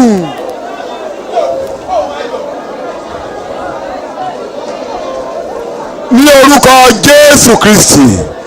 Olúwa wa ni mo gba àdúrà. In Jesus' name our Sàmì ẹ̀ Lord. dáadáa. Jókòó. Sit down. Ó ní mo fẹ̀yìn mi fún alu ní jẹ́ kí mi sọ̀kan sí. Surrender Màá sọ my back. màá sọ àgbo ń lọ ń yí mi lọ bẹ̀tẹ̀ màá gbàgbọ́ Body sọ bitter. màá sọ kíá sórí nílùú yẹn èmi That ni mo beating. lu ni èmi náà ló máa ń wẹjú ọgbẹ́. I'm the one that beat one. Isaiah chapter 6 And I verse make 1. healed. No, sorry. Hosea. Ìwé Hosea. Hosea. Ìwé Chapter Hosea. 6 verse 1. Orí kẹfà ẹsẹ̀ kínní. ẹ wá ẹ jẹ́ ká yí padà sí olúwa Ẹ̀hẹ́n. nítorí ó ti fà wá ya Ó ti fà wá ya. òun ó sì mú wa lára dá Òun ni ó ti fà wá òun ló gba Jésù láàyè ká máa lù ú. Lílù yẹn kì í ṣòpin You bẹ́ẹ̀. allow for the Kó lè. blood of Jesus. Gbogbo wa ni wọ́n lù. It's not the end. Yóò Gbogbo ibi tó ti fàya yẹn yóò di ojú ọgbẹ́ rẹ̀. Gbogbo ibi tí a ti lù lára rẹ̀ yóò jẹná. He will heal Gbogbo your ojú wound. ọgbẹ́ kọ́gbẹ́. Any wound, Ọgbẹ́ inú ìfun. be it in ọgbẹ́ inú your ẹ̀dọ̀. intestine or in your Ọgbẹ́ liver, inú. in your Ọgbẹ́ ilé ọmọ. in your womb, Gbogbo ọgbẹ́ agbárí. every Ọgbẹ́ inú ọyàn. wound Kí in ó máa your jẹná ní orúkọ Jésù. in the name of Jesus. Ọgbẹ́ ojú ara. Àwọn ọgbẹ́ cervical cancer àbí kí lẹ ń pè é. Jẹjẹrẹ. Ọgbẹ́ kọ́gbẹ́. Nínú ẹ̀jẹ̀ ní gbogbo ibi pátápátá Olúwa ti lù wá. Òun ló máa wẹ̀ wá jẹná. Ojú ọgbẹ́ kó jẹná In the name of Jesus. kó jẹná. Lórúkọ Jésù kó jẹná. Mo ní àlùkọ́yìn ní Jésù olùgbàlà. I said, Jesus Olúwa. for the last time. Dandan ni kó wọ̀ wá sàn. He must heal us. Iná rẹ̀ náà ló mú aláradá. Chastise who A lù ú nítorí àìṣedédé wa. was beaten for Ìnà aláfẹ́ wa bẹ ní ara rẹ̀. Gbogbo ojú ọgbẹ́ mo ní kó jẹná ẹ̀dá. Ọgbẹ́ kọ́gbẹ́ tẹ̀ ti ń gbé ká that tó will ń be kó carrying àgbà about, yín that is tó bringing ti gbé about àgbà náà bitterness, kó jẹná. let them be healed. Amen. amen Amen. amen Amen. Fẹ́kálẹ̀ lórí iléyá mi yóò kú di ọjọ́ mi ọjọ́ dáadáa. Isaiah chapter Jeremiah 33 verse 6. Ìwé Jeremiah Tẹ́ bá délé lọ́wọ́ Jeremiah 30. ẹsẹ̀ ìkẹfà. Mi ò bá ní kí n fìyẹn lé lórí ibẹ̀ tí jẹ́ kí mi kánjú máa lọ lé. Verse 6. wò ó Wo èmi ò fi ọ̀já àti ògùn mú lára dá dì í nǹkan méjì ló wà ń bẹ̀ yẹn. Ọ̀já àti oògùn ìmúláradá kì í ṣe oògùn Cure. ìtọ́jú. It's not a taking Kì care í of. ṣe ọ̀já ìtọ́jú. Kì í ṣe ìtọ́jú. It's not a. Ṣé làwọn nọ́ọ̀sì àti dókítà mi tọ́jú. No, Mi ò ní kí tọ́jú rẹ̀. Mo ní Olúwa wú ọ láradá. Mo lójú ọgbẹ́ ara rẹ̀ á jẹná. Olóhùn tó ò lè ṣe tẹ́lẹ̀ wàá máa ṣe láti ẹ̀ka. Ènìyàn ní dọ́tọ̀ mi ni mo dá wọn. Èmi ló fún wa ní ọgbọ́n tí wọ́n lò. Wọ́n ní kí wọ́n lọ tọ́jú ẹ̀yin tí ò gbàgbọ́ kán máa tọ́jú yín. Just to take care Ẹ̀yin of tí you. gbàgbọ́ yẹn bá wíìkì kán tọ́jú yín. Those who are weak in Ṣùgbọ́n faith. èmi ẹlẹ́dàá But mo gbé I, ọ̀tá your lọ́wọ́ báyìí mo ń creator, gba àánú ṣọ́ọ̀ṣì yìí kọjá. I'm passing through Gbogbo the ojú shop. ọgbẹ́ báyìí máa wo sàn láàárọ̀ yìí. Máa wo sàn láàárọ̀ yìí. Mo ń kọjá láàrin ìjọ. Passing through Mo ń the shop. kọjá láàrin ìjọ. Passing through the Mo ń shop. kọjá láàrin ìjọ. Passing through the Gbé shop. ọwọ́ rẹ lé gbogbo ibi tó bá ń ru ọ́. Lay your hand Gbọ́wọ́ rẹ wherever you gbogbo ibi tó feel ojú ọgbẹ́ bá wà. pain. Gbọ́wọ́ rẹ lé gbogbo ojú ọgbẹ́ Wherever you pátápátá. feel pain. Mo ń kọjá láàrin ìjọ. Mo ń kọjá láàrin ìjọ. Passing through Gbogbo the ojú shop. ọgbẹ́ kó máa jẹná. Every wound be healed. Ọjà ìmúláradá kó balẹ̀ ọ́. Let the spirit come upon Ìmúláradá you. kó wọ ọbẹ̀ Let the lọ́lẹ́sẹ̀kẹsẹ̀. cure come upon you. Ìmúláradá kó wọ ọbẹ̀ Let lọ́lẹ́sẹ̀kẹsẹ̀. the cure come upon you. Lórúkọ Jésù kó wọ ọbẹ̀ lọ. Nínú agbárí nínú ẹ̀jẹ̀ In nínú your ọ̀gá head, in ara. your brain, in Tó your bá blood, ní ká pààrọ̀ ẹ̀jẹ̀ ká pààrọ̀ ẹ̀jẹ̀ rẹ. Tó bá ní ká pààrọ̀ ọkàn ká pààrọ̀ ọkàn. Tó bá ní ká pààrọ̀ àpààrọ̀ rẹ̀. anything that need to be changed, let them be Lórúkọ Jésù changed. kílẹ̀ àyè kó sọjí. Let your healing revive. Ògo ni fún orúkọ Ọlọ́run. Hallelujah. Ní orúkọ Jésù Kristi ni mo gbàdúrà. In Jesus' name. Amen. sàmì yẹn kó kanlẹ̀. sàmì yẹn kó kanlẹ̀. sàmì yẹn kó kanlẹ̀. parí ẹ̀kọ́ yìí Isaiah chapter 9 verse 2. fọwọ́ bá tètè ọjọ́ òkùnkùn rẹ̀ di asán. chapter 9 verse 2. of your darkness is over. Oya. ènìyàn tí ń rìn lé òkùnkùn rí ìmọ́lẹ̀ ńlá. gbogbo pátá ẹ rí ìmọ́lẹ̀ ńlá. you see great now. àwọn tó ń gbé ilẹ̀ òjìji ikú lára wọn ni ìmọ́lẹ̀ mọ́ sí. ìmọ́lẹ̀ ti mọ́ láàárọ̀ yìí. the light is showing. parí ẹ̀ Isaiah chapter 60. Oya ìwé Ìsáyà orí 60 verse 1 to 3. ẹsẹ̀ ìkíní sí That's the end of kẹta. the lecture. Yes. Dìde látàárọ̀ yìí wàá máa tàn. shining. ìmọ́lẹ̀ rẹ ti dé wàá máa tàn. ìmọ́lẹ̀ ẹ dé sọ bẹ́ẹ̀ ìmọ́lẹ̀ mi dé. I will arise and shine. Day out I begin to shine. I will begin to shine. màá bẹ̀rẹ̀ sí ní tàn. wàá máa tàn. màá máa tàn láti ìmọ́lẹ̀ rẹ dé wàá tàn. my light has come. láàrin òkùnkùn ayé wàá máa tàn. in the darkness of the world you òkùnkùn ayé shine. láàrin rẹ̀ ògo Olúwa yóò yọ lára rẹ̀. the glory of God be radiating your ògo life. Olúwa yóò yọ lára rẹ̀. the glory of God ṣé lórí be àṣẹ shining mo ti your parí life. ẹ̀kọ́ ògo Olúwa yóò yọ lára mi. the glory of ògo God. ayé ògo Olúwa yóò yọ lára mi. in màá the máa darkness tàn of the ìmọ́lẹ̀ mi world dé. the glory of God be ìmọ́lẹ̀ mi dé. radiating my light ògo has Olúwa yóò come. yọ lára mi. the glory of God. ògo Olúwa yóò yọ lára the mi. glory of God be shining ìmọ́lẹ̀ over mi my dé. ògo Olúwa life. yóò yọ lára mi. the glory of God be shining over my life. o ní mọ òkùnkùn mọ́. I will no more know. ọjọ́ ìmọ́lẹ̀ rẹ lọ́jọ́ òní. Today is the day of ọjọ́ my ayọ̀ ló dé life. lónìí. Today is the day of my joy. ayọ̀ là á máa gbọ́ nínú ilé The rẹ. voice of God in my o ní family. retí ìtìjú ìgbà èwe rẹ I will mọ́. never remember. ibi tí ojú ọjọ́ wọ́rọ̀ ojú ọjọ́ máa jiná lẹ́sẹ̀kẹsẹ̀. Wherever there is wound, let them be healed. ní orúkọ Jésù Kristi Olúwa wa ni mo gbàdúrà. In Jesus' name. àmì I mẹ́ta tó pray. kanlẹ̀. Shout amen. àṣẹ ló ń jẹ́ bẹ́ẹ̀ o. Amen. hallelujah kan kó lọ sókè dáadáa. Shout hallelujah. a dúpẹ́ wípé gbogbo rẹ̀ pátá lẹ ṣe ìgbà tí òkùnkùn bòyìn fún wákàtí mẹ́ta ẹ fi òpin ṣíṣe òkùnkùn. bàbá mímọ́ ṣe la dúpẹ́ ní ọwọ́ yín a fi ògo fún orúkọ yín nípa nínà yín à ń gba ìmúláradá. ọ̀tá òkùnkùn mọ̀ pé ibi tí ẹ ń lọ nìyẹn ṣùgbọ́n nígbà tí ẹ parí ohun gbogbo ẹni kó parí owó ló kù kò sí mọ́ ẹni kó parí Olúwa adúpẹ́ tẹ́ ẹ parí iṣẹ́ adúpẹ́ láàárọ̀ yìí Olúwa wípé gbogbo tí a gbé wá bílẹ̀ ti parí o Olúwa máa ṣe ẹni máa ṣe adúpẹ́ tẹ́ ẹ bẹ̀ wá wò adúpẹ́ tẹ́ ẹ fọwọ́ tọ́ wa nígbà tí ẹ fọwọ́ tọ́ tó rù gbogbo ohun tó dìmọ̀ lára ó bọ̀ sọnù adúpẹ́ pé gbogbo ohun tí a gbé wá lónìí ó ti bọ̀ sọnù ó ti já sọnù agbẹ́ òmìnira Olúwa máa ṣe ẹ̀mí mímọ́ máa ṣe aláyọ̀ ni mí èmi yọ̀ Jésù láyọ̀ mi. Adé aláyọ̀ ọ̀rọ̀ wa níkẹyìn èmi ayọ̀ ló bọ́ sí olórí yẹn kọ́ ó ní kó ìgbà mo mi ro ilé àdúrà ojú mi ro mi o ìgbà mo mi padà bọ̀. ọ̀rọ̀ mi mọ̀ dayọ̀. adúgbò pé ọ̀rọ̀ wa dayọ̀ lónìí. Olúwa ṣe o. ẹ̀mí mímọ́ máa ṣe o. ṣe alágbára. bàbá mímọ́ máa ṣe o. Olúwa gbọ́ ọpẹ́ wa. Amen. ẹ̀mí mímọ́ gba àyìn wa. Amen.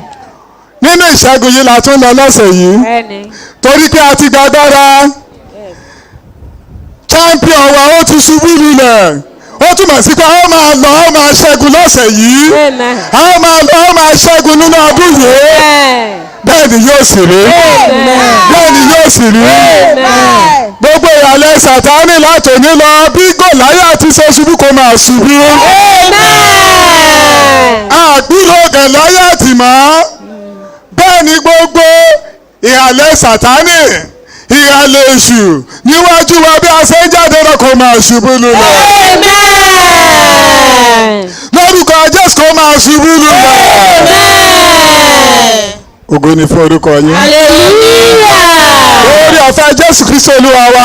Amen. Ọwọ́ ti Ọlọ́run. Ìgbàgbọ́ ti ẹ̀mí mímọ́. Ó máa bá wa lọ. Ó dúró tì wá. Ó di ọwọ́ wa mú. Láti sílẹ̀ àti ti láéláé. Amen. Ó di ọ̀nà.